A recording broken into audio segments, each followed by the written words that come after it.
Bupati Pali dan Ketua TPPKK Pali yang juga merupakan anggota DPRD Provinsi bersama lintas sektoral melakukan panen padi bersama di sawah komplek Pertamina yang berada di Rejosari, Kelurahan Talang Ubi Barat, Kecamatan Talang Ubi, Kabupaten Pali, Sumatera Selatan.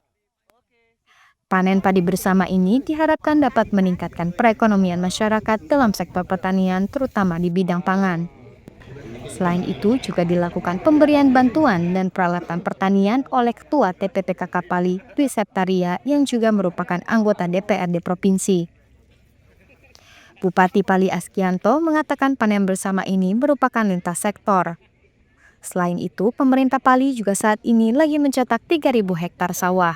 Ini kita melakukan panen padi di Desa Rejosari, padi yang memang binaan kelompoknya dari Pertamina yang berkolaborasi dengan Pemkab. Ini bukti sinergisitas lintas sektoral dalam mendukung program Asta Cipta pemerintah Prabowo Gibran untuk mewujudkan swasembada pangan.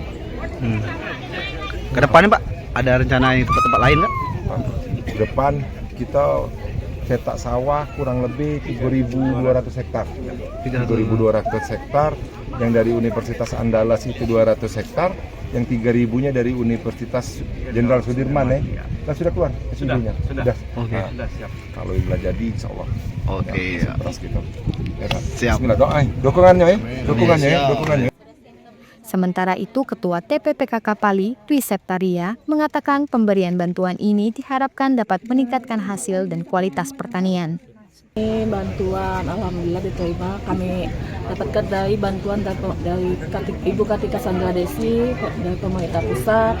Ini bantuan untuk satu kelompok tani di desa ini. Kedepannya kalau bantuan lagi insya Allah akan datang dari provinsi dan juga pusat lagi. Padi yang dipanen kali ini merupakan padi organik berjenis mentik susu dan raos yang tentunya mempunyai kualitas yang bagus.